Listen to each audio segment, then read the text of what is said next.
Sources of air pollutants. So in this particular chapter we'll be first seeing about the sources of air pollutant. In sources of air pollutants we'll be confining our topic to gaseous pollutants as well as control of particulate matter, which was left yesterday. So we'll just look into these two topics today.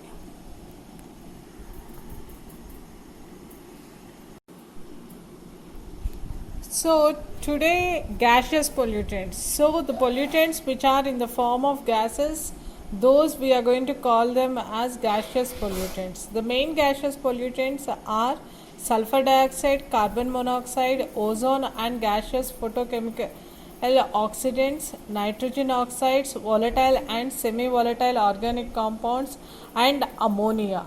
So all these are found in gaseous or the vapor state. So let us look into each and everything. Of all these, the most dangerous one is carbon monoxide, sulfur dioxide. So we'll just look into these.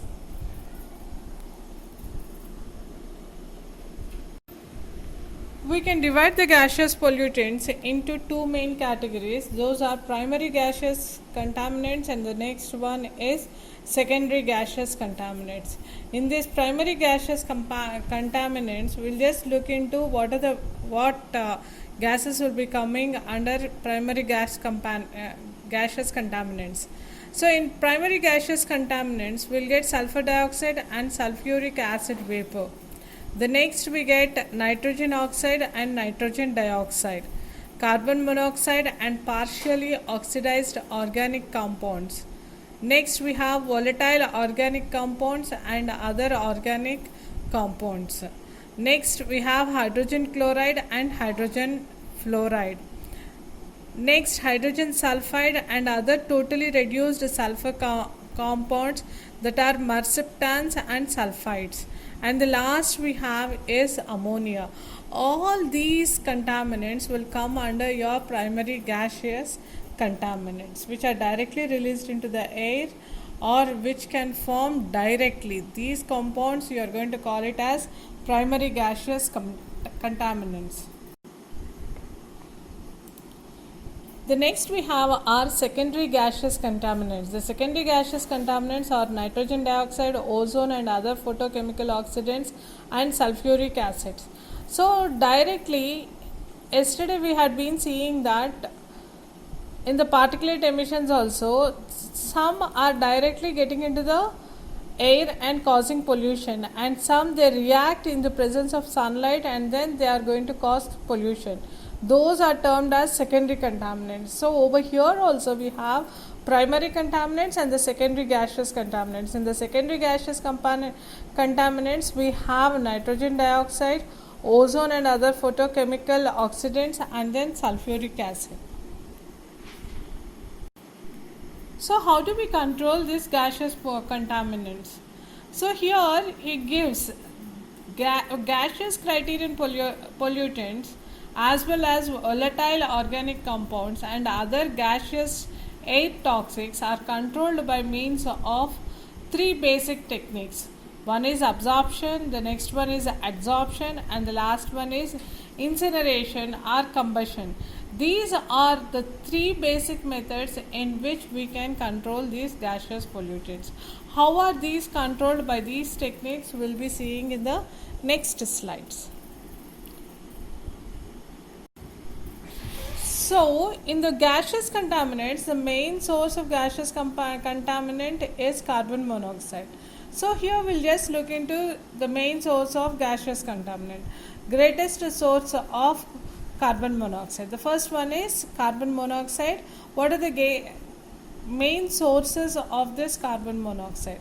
The greatest sources of carbon monoxide to outdoor air are cars, trucks and other vehicles or machinery that burn fossil fuels. So from where do we get this carbon monoxide? The carbon monoxide will be getting it mainly from the vehicular emissions as well as burning of fossil fuels.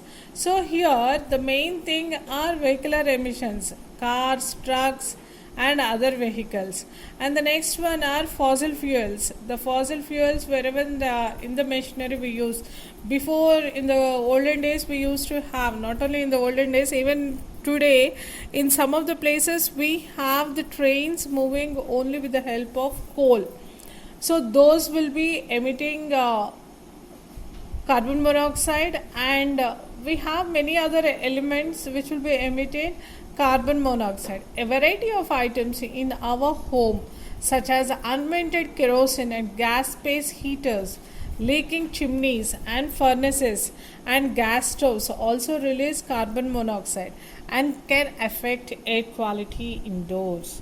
So here the main sources of carbon monoxide are vehicular emissions. Next one, fossil fuels.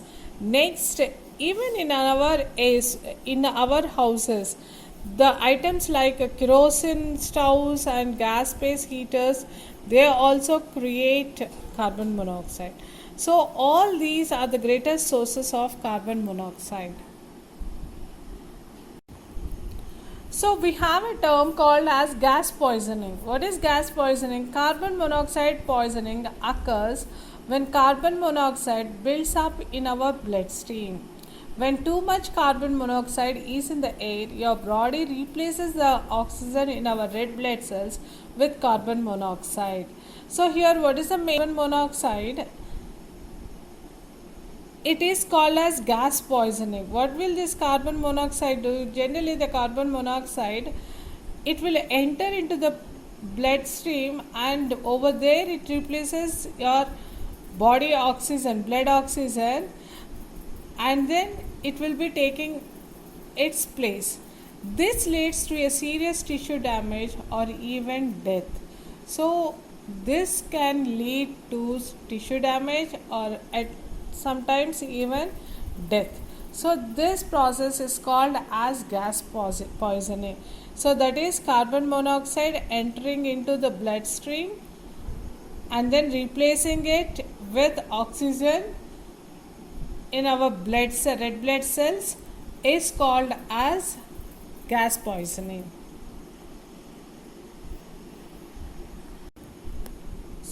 So CO and properties, carbon monoxide and its properties. There are three things that make carbon monoxide extremely dangerous. The first one is the molecules of carbon monoxide are so small that they can easily travel through dry walls. So the first thing is their small size. The molecules of carbon monoxide is very small, because of which it can travel through dry walls. The next one is carbon monoxide doesn't sink or rise. It mixes easily with the air inside a home.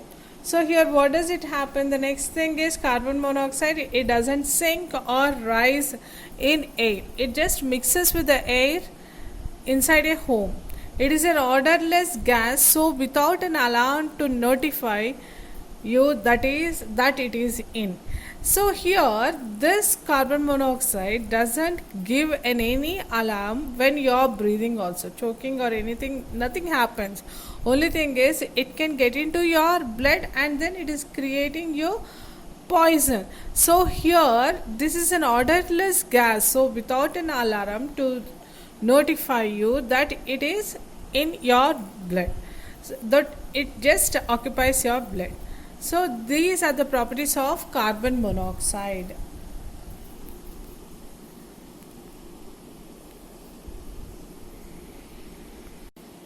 The next main gaseous pollutant is carbon dioxide. Production of carbon dioxide. From where do we get the carbon dioxide?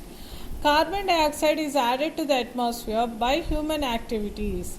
When hydrocarbon fuels, that is wood, coal, natural gas, gasoline and oil, are burned, carbon dioxide is released. So here what is the main thing that is happening? Carbon dioxide, it is mainly added to the atmosphere because of human activities. When hydrocarbon fuels such as wood, coal, natural gas, gasoline and oil are burned, carbon dioxide is released. During combustion or burning, carbon from fossil fuels combine with oxygen in the air to form carbon dioxide and water vapor. So when you're burning or combusting fuel, what will happen? Carbon from fossil fuels combine with oxygen in the air, and then it forms carbon dioxide and water vapor. So these are the main effects of carbon dioxide, or the production of carbon dioxide. The next thing is inorganic gaseous pollutants. Pollutants like carbon dioxide, carbon monoxide, sulfur dioxide, nitrous oxide, and nitrogen dioxide are collectively called as inorganic gaseous pollutants. So, here carbon dioxide, carbon monoxide, sulfur dioxide, nitrous oxide, and nitrogen dioxide, all these collectively you are going to call them as inorganic gaseous pollutants. These are the major contributors to the outdoor air pollution. So, these are the main causes of outdoor air pollution. These form your inorganic gas pollutants. We have already seen how this carbon monoxide is produced and how carbon dioxide is also produced, and what are the properties of carbon monoxide, and what carbon monoxide will be doing because of its inhalation. All these we had seen.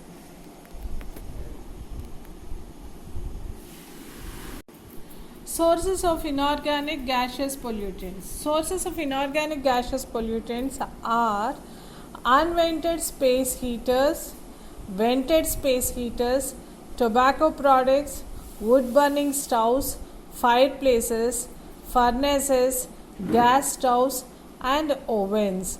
So, all these are the main sources of inorganic gaseous pollutants. Next one is several other sources such as water heaters, washers, dryers, attached garages, and hobbies like welding and soldering, etc., are also sources of indoor air pollution. So, all these are going to create pollution. So, what are the main sources of inorganic gaseous pollutants? All these: the space heaters, tobacco burners, or wood burning stoves, fireplaces, furnaces, gas stoves, all these. And the next one is your normal water heaters, washers, dryers, garages, and hobbies like welding and soldering all create pollution. So, these are all the examples of inorganic gas pollutants. The next one is the health effects. We said that gaseous pollutants are going to create pollution, and mainly carbon monoxide. It is replacing oxygen in blood. Now let us see what are the health effects caused. Causes headaches, dizziness, and nausea. So the main things because of gaseous pollutants is headaches, dizziness, as well as nausea. Next one is prolonged exposure to concentrations above 5000 ppm can increase the incidence of illness. So if at all these gaseous pollutants are more than 5000 ppm, then it can even create the cause of incidence of illness. Carbon monoxide combines with hemoglobin and myoglobin to stop the supply of oxygen to tissues affecting brain, myocardium, and muscle tissues. So, carbon monoxide, what does it do? It combines with hemoglobin as well as myoglobin to stop the supply of oxygen. It blocks the supply of oxygen. So, when the hemoglobin is losing oxygen, then it will affect your brain or myocardium and muscle tissues also. At high level, there can be a very serious health effects like coma and eventual death. So, if at all this carbon monoxide combination is more, then it even causes sometimes coma as well as eventual death. So, nitrous oxide and nitrogen dioxide are the most reactive species of the nitrogen oxides, and after reacting, they can be carcinogenic.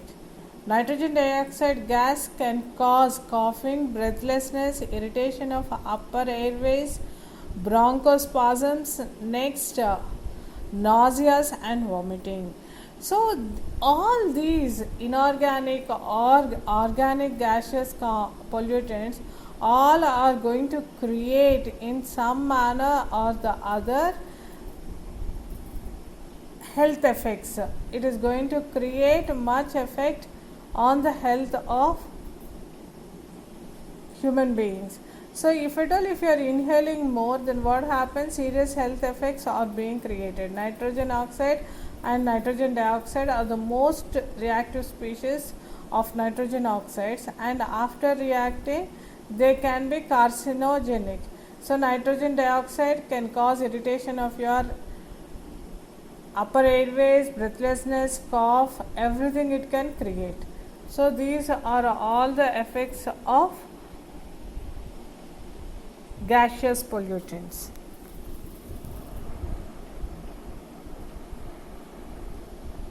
So control measures. What are the different control measures what we can do? The major contributors of gaseous pollutants are the wood burning stoves. So removal of them indoors substantially reduces the pollution. See, in the olden days, if you have checked, you might have seen that wherever there is burning of wood, they used to do it outdoors. They never used to do it indoors. It is not only for gaseous pollutant, it is also, it doesn't create particulate matter and pollute your inside air. For that reason, generally they used to put it outdoors, because that is subjected to more of area, the pollution becomes less. So that is one major contributor. So how do you control? You control using your burning your wood outside. Next, replacement of wood burning stoves by oil or gas fired furnaces is one more method. So the next thing is, instead of wood, use some other things. What are the some other things? You can use it for with kerosene or some other element, or else you can even use gas fired furnaces. So all these are the next methods. Next, modification in the design of gas and kerosene stoves is another way to subside the indoor pollution. So what is the next thing we have? So modification in the designs and kerosene stoves is another way so that you can subside your air pollution. Next, other preventive measures are like proper operation and regular maintenance of the burner. See, generally what happens when you are cooking food, there will be spills because of your milk or any other thing. Those spills, when it takes place, what will happen? It will be blocking or choking your passage of gas. So those things should be regularly cleaned, or else regular maintenance of the burner should take place, or else what will it be creating? It will be creating more of carbon monoxide and carbon dioxide. Hood installed over the cooking place is one of the most common local ventilation methods. So now we have hoods, as well as we even have hobs and all. But in the before days, what they used to have is, they used to have a chimneys that too are constructed with brickwork. So those are the effective means in order to control. If at all those chimneys are not available, the best method is use at least hoods or chimneys or hobs, so that the cooking place is well ventilated, or else see that the cooking place is well ventilated, so that all the pollution indoors is minimized.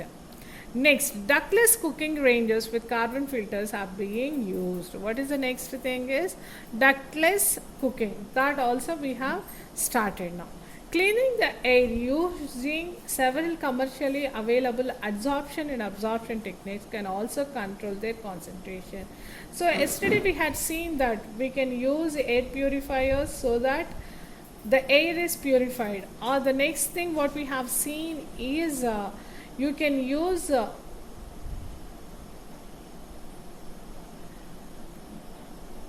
we can use your ducts, air ducts, so that you can have the removal of particulate matter. So all those are the control measures.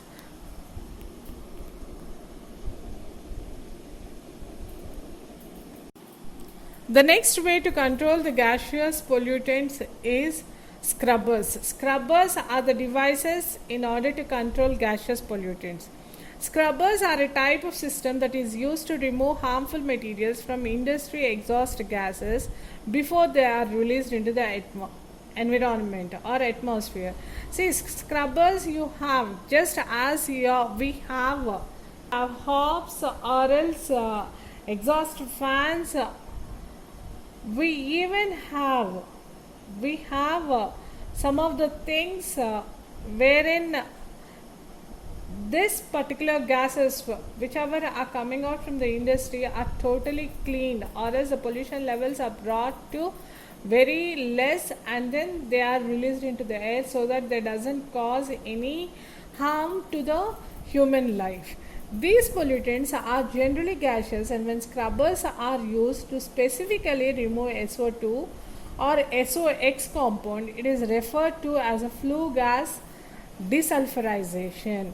So here what is the main thing? Scrubbers, now you are adding the scrubbers so that you can remove sulfur oxide compounds. It can be sulfur dioxide, sulfur monoxide, sulfur trioxide, or sulfurous oxide. Anything SOx compound is being removed as a flue gas.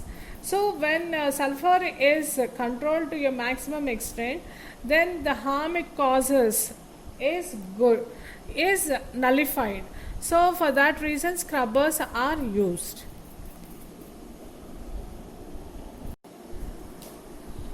Next, one of the most poisonous gas that is created by pollution is hydrogen sulfide. Hydrogen sulfide is the poisonous gas. In high enough concentrations, inhaling the gas results in coma and death. So hydrogen sulfide, if at all the concentration of hydrogen sulfide is more, then what happens? It is going to create coma, and sometimes it may even cause death. Next, arsen. This gas attacks the hemoglobin in your red blood cells. At concentrations of 250 ppm, arsen is fatal. So this is the main thing, arsonous gas. This arsen also will be creating death. The concentration should not be above your 250 ppm. So what does ppm stand for? Parts per million. So 250 parts per million, it should not be more than that. So this is regarding hydrogen sulfide and arsen, which are the poisonous gases that are present in gaseous pollutants. The methods of controlling gaseous pollutants. So there are three main methods in order to control your gaseous pollutants. Gaseous criterion pollutants as well as volatile organic compounds and other gaseous air toxics are controlled by means of three basic techniques: absorption, adsorption and incineration or combustion. These are the three main techniques by which gaseous pollutants are controlled in air. So I said we'll be dealing with absorption and adsorption. Here we'll just see. Combustion first. This technique is used when the pollutants are in the form of organic gases or vapors. So how is that you are going to control your gas pollutants, combustion, absorption, adsorption and all? So here in the first technique what we have is combustion. When do we use this? This technique is used whenever we have organic gases or vapors. During flame combustion or catalytic process, these organic pollutants are converted into water vapor and relatively less harmful products such as carbon dioxide. So what is it you are doing? You are going to do flame combustion or else catalytic process. What is happening? The organic pollutants are converted into water vapor and comparatively less harmful products such as carbon dioxide. When compared to carbon monoxide, carbon dioxide is less harmful. So in that manner it tries to combine or else it tries some of the gases, harmful gases, or sometimes even with water vapor, and the concentration of those elements is reduced to the maximum effect, to the maximum content during the process of combustion. The next one is absorption. In this technique, the gaseous effluents are passed through scrubbers or absorbers. These contain a suitable liquid absorbent which removes or modifies one or more of the pollutants present in gaseous effluents. So what is the next thing? Yeah, I said we are using some filters or else scrubbers which generally controls your gaseous pollutants. So here in this technique, the gaseous effluents are allowed to pass through your scrubbers as well as absorbers. They contain a suitable liquid which will be reacting with this pollutants present in the gaseous effluents and changing their form. So that is the process of absorption. And what is absorbent? Absorbent is nothing but an element which will do the process of absorption. So absorbent, the gaseous effluents are passed through porous solid absorbents kept in a suitable container. So here what is an absorbent? This is nothing but an mesh like thing, or which will be allowing this particular gaseous effluents to pass through it. When it is allowing this gaseous effluents to pass through it, it will be trying to absorb some of the harmful gases, and then unharmful gases are sent out. The organic and inorganic constituents of the effluent gases are trapped at the interface of the solid absorbent by physical absorbent. So here what is happening, this solid absorbent is catching all the particles or effluent gases which are harmful, which are more than a particular concentration.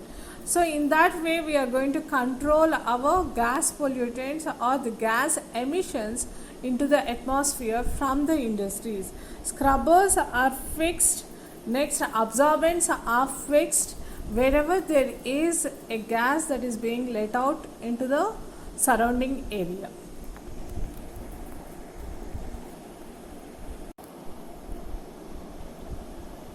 So we have seen what are the methods in order to control the gas pollutants. We already know that pollutant itself is going to create harm to the human life. So here we have already seen yesterday what are these particulate emissions that are being sent into the air and what are the different effects of particulate emissions. And we had seen that how we can reduce the particulate emissions, whether it is indoors or outdoors. Now generally these particulate emissions can also be controlled by two different materials. One are called as arresters and the next one as scrubbers. Scrubbers can be used both for particulate matter as well as gaseous pollutants. So here the next thing what we have is arresters. Arresters used ideally to separate particulate matter from contaminated air. So what is the use of arresters? You are going to separate the particulate matter from the contaminated air. And scrubbers, they are used to clean air for both dust and gases by passing it through dry or wet packing materials. So we said in the scrubbers will be having some absorbents. Through the absorbents, the gaseous emissions are being sent. Then what will be happening? These gaseous emissions, from the gaseous emissions, these gases of different sizes are being absorbed. So those are scrubbers. So here these scrubbers can be both dry as well as wet packing materials. So these are the methods to control the particulate emissions in the air. So different kinds of particulate arresters. So we said that we have two different methods. One is using your arresters and the next one is using scrubbers. Scrubbers, he had given it in detail That is, scrubbers can be wet as well as dry, and those are nothing but a mesh like materials which is having a smaller pores which will allow the gaseous elements to pass through them. Now let us see what are the different kinds of particulate arresters. First one is gravity. So generally, using gravity are particulate arresters. Using gravity, what will happen generally when this particular elements are being sent, when these gaseous contaminants are sent out, what is happening? It is allowed to pass through a larger distance. When it is allowed to pass through or travel through a longer distance, what will be happening now? There will be gravity. Because of gravity, these particles will be coming down. The particulates which are having a little more mass, those will be coming down. So in this process, the particles settle down by gravitational force. Just by gravitational force, these get attracted. So means whichever are heavier, which are larger in size, all those elements will be settling down just by gravity while they are traveling. The next thing is sudden change in direction of the gas flow. See, when there is a sudden change in the direction of the gas flow, whatever the elements are having little dimensions, those will not be able to change its path drastically. So during their motion, what happens? They will be falling down. So for that also, generally, in order to separate using the direction of gas flow, we need to have greater momentum. Greater momentum is caused because of mass as well as velocity. So here, sudden change in the direction of the gas flow. This causes the particles to separate out due to greater momentum. Cyclonic separators and trajectory separators are commonly used to separate out particulate matters from industrial emissions with minimum moisture content. These separations work on the principle of dust separation by centrifugal force and are efficient for coarser dust particles. So these are the two main things. One is by gravity, the next one is sudden change in the direction of gas flow. Greater momentum particles will be settling down. The next thing what we have is filters. Filters are usually used to collect extremely fine particulate matters. Different types of filter materials are available to suit different quality and size of particulate matters. The gases containing dust are passed through a porous medium. These porous media may be woven or filled fabrics. The particles present in the gas are trapped and collected in the filters. The gas is freed from these filters or the particles are discharged. Purification period, setting period, exit for the gas. So here filters. What are filters? Filters are nothing but a mesh like material that are being woven. Those are generally woven with some fabrics. So here what happens, this contaminated gas is allowed to pass through this particular filter. When it is passing through, if there is a porous platform and if it finds a size of more than this porous medium, what will happen?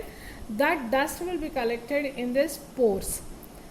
If at all there is, depending upon the quality and the size of the particles that will be emitted from the industries, you will be going on the changing the size and the capacity of the filter. So here the particles present in the gas are trapped and collected in the filters. So here whenever before it is let out, the gas is let out from the industry to the atmosphere, total purification will be taking place regarding your particulate matter. So the particulate matter which are very dangerous for inhalation to the human beings as well as for the animal life are being filtered in the industries itself using the process of gravity or using the process of momentum or using the process of filters before they are set into atmosphere, so that the surrounding area is kept clean. So these are the different types of arrests. We even have some more arrests. Let us see in the next. The next type of arrests what we have for the particulate emissions are electrostatic precipitators. It is the most effective device to remove pollutants. Electrostatic precipitator works on the principle of electrical charging of the dust particles and are collectively collecting it on differently charged platform. So here what is the main thing in this is whenever there is some pollutant, that pollutant is getting charged in this, and these charged things will be attracted by oppositely charged elements. So these using this type of process, that is principle of electrical charging the dust particles and then collecting it in a differently charged platform, you're going to call that as electrostatic precipitators. Both dry and wet type scrubbers are also used for dust separation. So the next thing we have is you have wet scrubbers as well as dry scrubbers. Dry scrubbers will be able to attract or else will be able to purify a separate amount or some amount of larger particles, but wet scrubbers they can control all types of materials, all types of sizes, all sized particles can be removed. However, scrubber is the least used device for separating particulate matters from the emissions, as the device is best suited for the removal of gaseous pollutants. Already we have seen in the gaseous pollutants scrubbers act effectively. So here scrubbers, now we don't use it for removing the particulate matters, but we can use it for the removal of gaseous pollutants. Then the next thing what we have is wet scrubbers. So scrubbers are also two types, wet as well as dry type. Wet scrubbers are used in chemical mining and metallurgical industries to tap sulfur dioxide, NH2 and metal fumes, etc. So even in the scrubbers we have, wet scrubbers they can remove all the metallurgical industry gases, mainly sulfur dioxide, NH2 gas and metal fumes. So in this way we can remove different kinds of particulate arresters. So different types of particulate arresters can be removed, can be used in order to remove the particulate emissions from the industries. So generally in the industries, when they are nearer to your residential areas, over there before these particular gases are sent into the air, proper measures are to be taken so that it is not going to contaminate the air that we are breathing in. So if at all arresters, scrubbers as well as gravity filters or momentum filters or filters are used, then we can control this pollution to the maximum extent. So these are the different ways in order to arrest the particulate emissions from the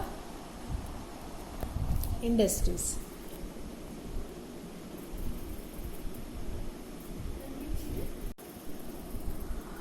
So in air pollution management, that too in the first chapter we had seen regarding gaseous and particulate matter pollution.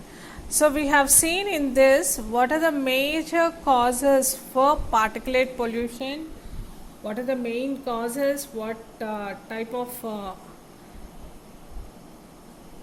elements create particulate matter, and if they are staying for what time in the air it is going to create pollution, and what are the effects of pollution, and how to control these methods. And in this particulate pollutants we have seen what are the natural sources, your normal dust or tilling of the soil, which cannot be avoided. And later we had even seen how the pollution is indoors and what is the main reason for different types of pulmonary diseases being caused and how we can reduce this pollution. So taking all these into consideration, we have derived at one thing, that is mainly whether it is gaseous pollutants or particulate pollutions, it is mainly caused because of vehicular emissions. The vehicular emissions can be reduced to the maximum extent if at all, if you are going to reduce the personalized vehicles. If we can use sharing vehicles, or else if at all if we can use government vehicles, or else if we can go by walking to the nearest places, we can control this pollution to the maximum extent. Next is whenever we have burning of fuel, that is mainly wood, so this is also creating particulate emissions as well as gaseous elements.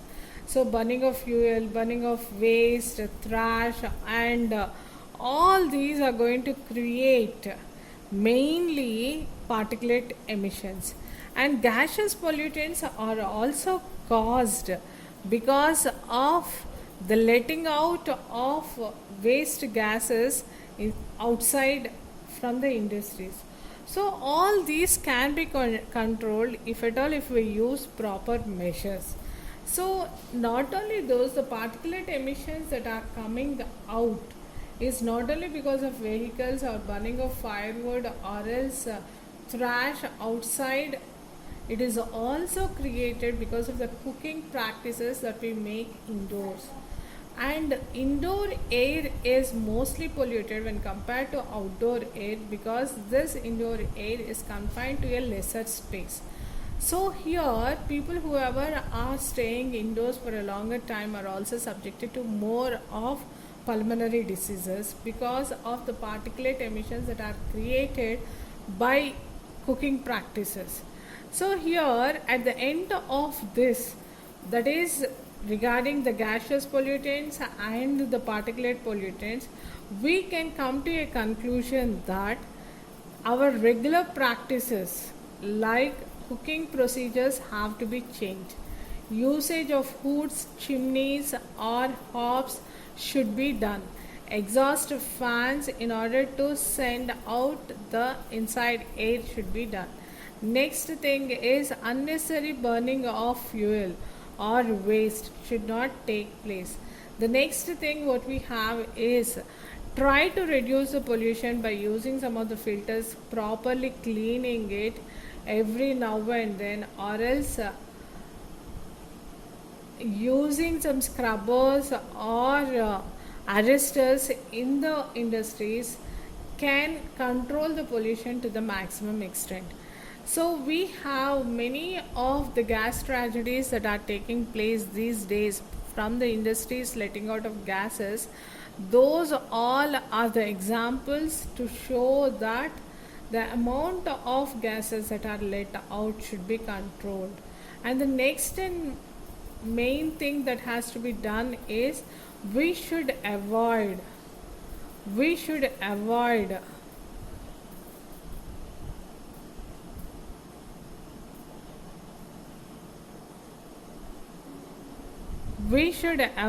the usage or burning of fuel indoors. So all these practices should be done in order to control your pollution indoors or else outdoors. It is a prime responsibility, as we should able to control them and try to save our lives from these pollutants.